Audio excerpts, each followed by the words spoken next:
I, son of mother, I, son of daughter, I speak of a son of a revolution. I speak of Mkabuko Kanyongolo Nkomo. Wena wangapakat, wathola nje, what is we? Ngithi vayethe Mkabuko, vayethe Kanyongolo, ngithi vayethe. It is a poem that I heard way back in 1999 being recited by Albert Nyati. The poem was in tribute to Dr. Joshua Nkomo. I remember how that poem touched us when Dr. Kanyongolo Nkomo passed on. So today I want to pay a short tribute to Dr. Kanyongolo Nkomo. One thing that always fascinated me about Dr. Joshua Kanyongolo Nkomo was his appearance. He always carried Induku, and that is what I want to talk about today. In most of the photos that we will see of Dr. Joshua Nkomo, you will see him carrying an Induku. And I just said, let me just try to talk about Tsvimbo Induku. When we talk of Dr. Joshua Nkomo's Induku, there are a lot of stories associated with it. Some say it had magical powers, some say it had supernatural powers, some say the Induku enabled him to evade danger. These are all stories that are talked about when we talk about Dr. Joshua Nkomo's Induku. Although we cannot say with certainty whether Dr. Joshua Nkomo's Induku had some supernatural powers, but I would want to believe so. Nekuti ndinoziva mabatiro anoita Tsvimbo mukati mematare. Ndosaka ndiri kuda kutaura pamusoro penhaurwa yeTsvimbo mukati menyika neTsvimbo mukati mematare. Rega ningoti ndichada kutaura pamusoro peTsvimbo mukati meupenyu hwako. Zvichitevera kupfurwa kwakaitwa ndege yeRhodesia yaidaidzwa kunzi Unyani, yakanga iri kubva kuVictoria Falls ichienda kuHarare. Pakava nokuwirirana pakati pevanhu veRhodesia, varungu, kuti ngatichiurayai vaNkomo. Saka tinotanga kuona varungu vachironga kuuraya vaNkomo.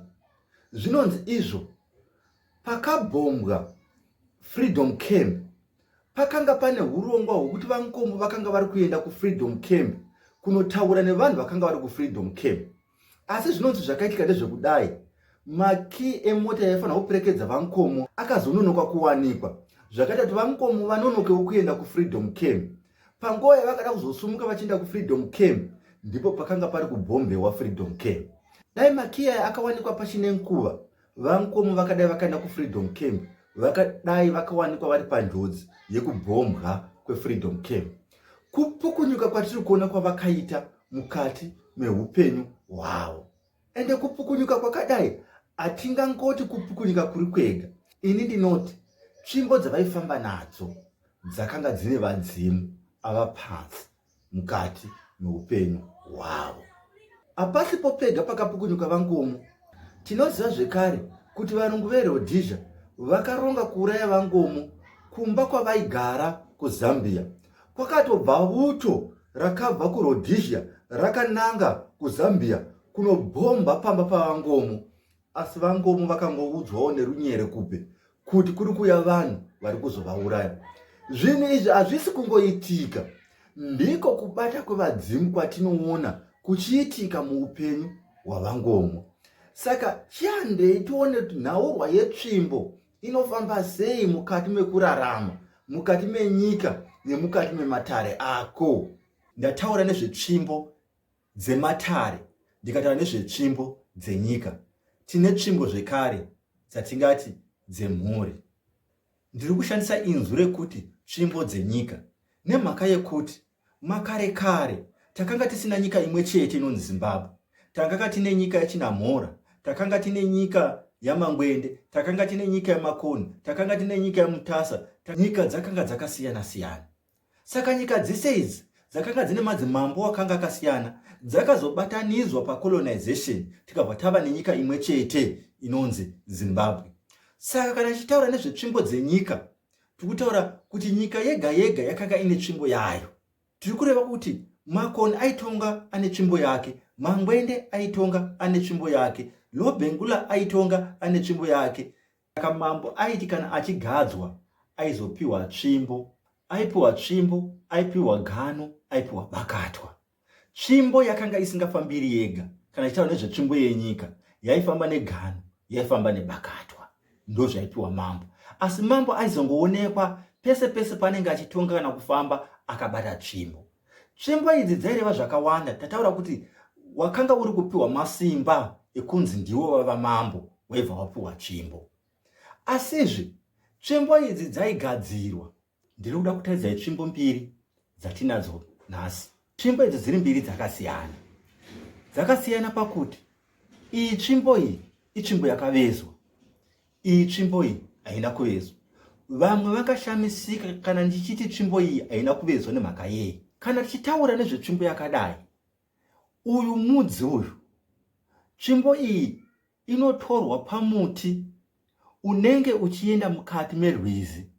Uyu unenge uri mudzi uyu, uku ndokunenge kwakabatira kumuti. Saka tsvimbo iyi inobviswa pamudzi unenge uri mudzi uyu, unenge uchienda murwizi, uchinotora mvura. Saka kana pachigadzirwa tsvimbo dzematare, pachinzi panodiwa tsvimbo dzematare, pachinzi panodiwa tsvimbo dzenyika, kwaishandiswa tsvimbo dzakaita seidzi. Dzinozongogadziriswa hadzo kuno kuti ive tsvimbo yakanaka, asi inenge yakamira setsvimbo kubva painenge yakatorwa. Ndipo panobva tsvimbo yematare kana kuti tsvimbo yenyika. Itsvimbo isingavezwi semavezerwa anoitwa tsvimbo dzakawanda mazuva ano. Itsvimbo inenge ichizongonotorwa yakada kunodaro kubva pamuti. Iyi itsvimbo yakavezwa. Zvino tsvimbo yenyika netsvimbo yematare ndo tsvimbo dzatataura pamusoro padzo. Tsvimbo iyoyo inenge isiri tsvimbo nje.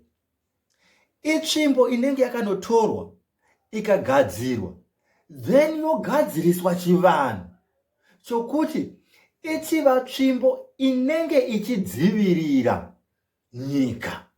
Ndosaka mambo aipiwa tsvimbo. Yakanga iri tsvimbo yokudzivirira umambo hwake, kudzivirira nyika yake, kuti vadzimu vange vane simba rekushanda kudzivirira nyika. Kana tine tsvimbo inenge iri mukati mematare, tiri kuti tsvimbo iyoyo ndeyekudzivirira matare ako, ndeyekudzivirira mhepo dzakaipa kuti dzisapinda mukati mematare ako. Ndiro basa retsvimbo. Saka tati tine tsvimbo yenyika yaidzivirira nyika. Tozoita tsvimbo dzematare kana tsvimbo yematare. Kana tiri mutsvimbo yematare, tiri kudzoka kumhuri. Toti mhuri ngaive netsvimbo inenge ichidzivirira mhuri iyoyo kubva kumhepo dzakaipa. Saka tsvimbo idzi chatiri kuona ndechekuti tsvimbo idzi dzaitogadzirwa. Haisi nawe kunongonotora tsvimbo kutoti iyi tsvimbo ndeyava yematare. Haisi nawe kunongonotora tsvimbo kuti iyi tsvimbo ndeyenyika. Tsvimbo idzi dzaigadzirwa. Tsvimbo idzi dzaiti kana mambo akafa ane tsvimbo yenyika, tsvimbo iyoyo yakanga isingaendi kuna mumwe mambo achatevera. Mambo achatevera aigadzwawo netsvimbo yake. Nekuti tsvimbo ine ukama pakati pemunhu apiwa tsvimbo iyoyo nemidzimu yenzvimbo iyoyo, kati nemidzimu yemhuri iyoyo. Mambo iyeye paanozomuka ave mudzimu anototi ndinoda tsvimbo yangu. Asi ndati haisi nhaurwa yetsvimbo chete. Aipiwa tsvimbo, aipiwa gano, aipiwa bakatwa. Zvinhu izvozvo zvaitochengetwa kuti kana mambo iyeye akumuka semudzimu anotaura pamusoro pekuti tsvimbo yangu, anotaura pamusoro pekuti bakatwa rangu, anotaura pamusoro pekuti gano rangu. Saka hazvisi zvinhu zvekuti zvaibva kuna nhingi zvoenda kuna nhingi. Nhasi mukati menyika yeZimbabwe tati tikutaura pamusoro paDr Nkomo. Vaifamba netsvimbo yavo. Nguva zhinji ngatiwanikwe takabata zvinhu zvatinoshandisa mukati mematare. Hatingoti tine zvombo zviri mumatare tongozvisiya zvakadaro. Ngative nenguva nazvo kuti paite ukama pakati pedu nezvinhu zvatinazvo mumatare. Pakanga pane ukama hwatinoona pakati petsvimbo dzavankomo navankomo. Vakanga vasingangosiyi tsvimbo idzi dziri kumba, ndosaka vakakwanisa kurarama upenyu hwakati rebei vachizama kuurayiwa. Tinoziva kuti kubva mutime yeRhodesia kusvika mutime yeZimbabwe, upenyu hwavankomo hwakanga huri upenyu hwakanga huri parumananzombe, asi vakararama zvese izvozvo. Vakararama kuzama kuurawa kwakaitwa mukati meupenyu hwavo. Vakanga vane tsvimbo dzavairemekedza, nesuwo ngatiremekedzewo tsvimbo dzatinge tinadzo, kuita kuti tive neukama huripo pakati petsvimbo yatinge tiinayo nezvombo zvatinenge tiinazvo nevadzimu vedu. Mukushayika kwaDr Nkomo, handidaviri kuti tsvimbo yavaifamba nayo kana kuti tsvimbo yavakapiwa kwaChinamhora, toti mumwe munhu anozomuka mangwana asiri wekwaNkomo oti tsvimbo iyi handakuida, kati tsvimbo yapiwa kati Mugabe yozoenda kune mumwe munhu asiri wekwaMugabe. Vankomo vakanga vane tsvimbo dzakasiyana siyana, chero vakanga vane imwe yavainyanya kufarira kufamba nayo, asi vakanga vane tsvimbo dzakasiyana siyana. Daviro iripo ndeyekuti vanofanirwa kuve vakapiwa tsvimbo kunzvimbo dzakasiyana siyana.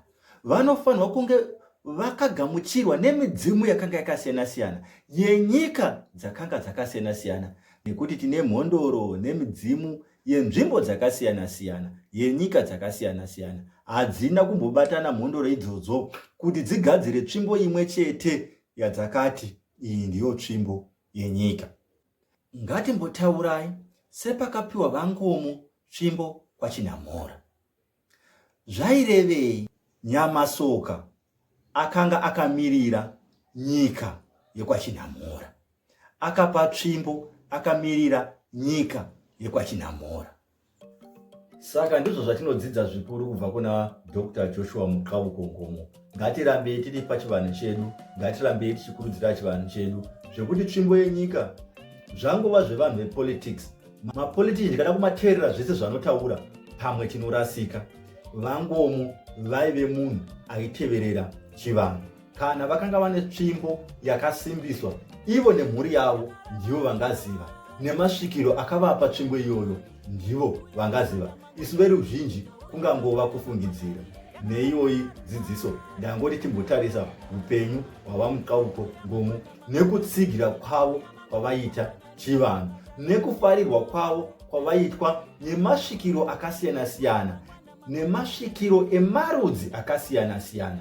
Ndiko kunonzi kuva mutungamiri. Ukaona uri mutungamiri unongofarirwa nerudzi rwako chete, ziva kuti hausi mutungamiriri. Ndatenda ndini sekuru Makono.